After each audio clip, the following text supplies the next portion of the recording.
Du coup, tu as ramené les pierres. Jonathan, vous pouvez m'expliquer un petit peu quelle est la nature finalement du chantier sur lequel vous intervenez en ce moment?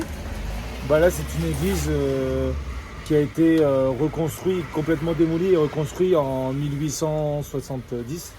Et donc du coup, là, les joints et puis les briques, etc., tout était de cette époque-là, pour refaire les joints à l'extérieur, en surface, pour éviter les infiltrations, etc.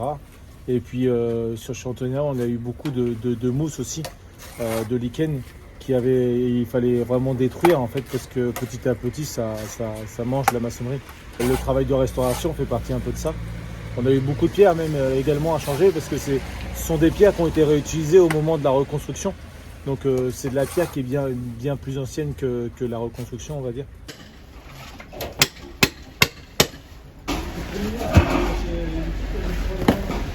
J'essaye de dépiquer et enlever les anciennes pierres pour qu'on puisse remplacer tout le bandeau, alors de mettre de nouvelles pierres, parce que là ils sont vachement abîmés et certaines ne tiennent plus du tout.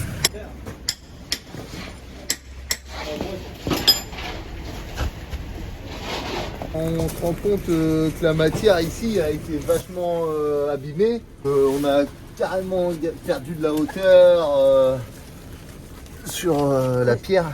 Pour les remplacer ou les réparer, vous intervenez comment? Soit on arrive à prendre une pierre entière et puis l'amener à l'atelier pour qu'il nous fasse les mêmes choses.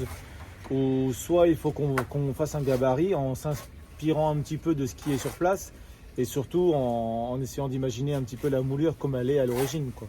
Par exemple, ici, là, sur la façade sur laquelle vous intervenez actuellement, quel type de pierre vous avez pu remplacer déjà Autour des encadrements de vitraux, parce qu'il y a eu des fixations avec le temps qui ont été mis dedans, et du coup qui ont vraiment abîmé la pierre.